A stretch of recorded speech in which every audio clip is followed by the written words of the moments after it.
છોટાઉદેપુર જિલ્લાના પાવીજેતપુર તાલુકાના આંબાલગ ગામે મોડી રાત્રે એક કૂવામાં દીપડો ખાબક્યો હતો, જેને 2 થી 3 કલાકની ભારે જહેમત બાદ પાવીજેતપુર વન વિભાગના કર્મચારીઓએ રેસ્ક્યુ કરીને બહાર કાઢીને પાંજરે પૂર્યો હતો। પાવીજેતપુર તાલુકાના આંબાલગ ગામે દીપડો કૂવામાં ખાબક્યો હતો અને ભારે જહેમત બાદ રેસ્ક્યુ કરીને તેને બહાર કાઢવામાં આવ્યો હતો। દીપડો પાંજરે પૂરાતા ગ્રામજનોએ હાશકારો લીધો હતો।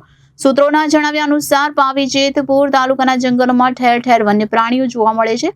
શિયાળા અને ઉનાળામાં પાણી અને શિકારની શોધમાં જંગલમાંથી પ્રાણીઓ ગામમાં પણ ઘૂસી આવતા હોવાના સંખ્યાબંધ વખત કિસ્સાઓ બનતા આવ્યા છે। ત્યારે શિકારની શોધમાં ફરતો એક દીપડો આંબાલગ ગામમાં આવી ચડ્યો હતો, જે એક ખેતરના કૂવામાં પડી ગયો હતો। આંબાલગ ગામના સિકંદરભાઈ દામણભાઈનું ખેતર નાના ફળિયા અને મોટા ફળિયાની વચ્ચે આવેલું છે, જ્યારે તેમનો કૂવો પણ આવેલો છે।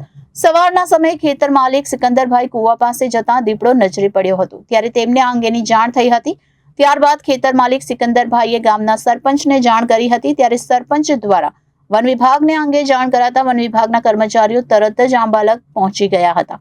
પાવીજેતપુર રેન્જ સ્ટાફ આવીને કૂવામાં પિંજરું ઉતારી દીપડાને પિંજરે પૂરવાનું નક્કી કરી પિંજરું ગોઠવી દીપડાને દોરડું બાંધીને ભારે જહેમત બાદ સફળતાપૂર્વક બહાર કાઢી લીધો હતો। ત્યારબાદ દીપડાને છોટાઉદેપુર લઈ ગયા હતા, જ્યાં વેટરનરી ડોક્ટર પાસે તેની શારીરિક તપાસ કરાવીને યોગ્ય નિર્ણય આવ્યા બાદ સુરક્ષિત જગ્યાએ છોડવાની તજવીજ હાથ ધરનાર હોવાનું જણાવ્યું હતું।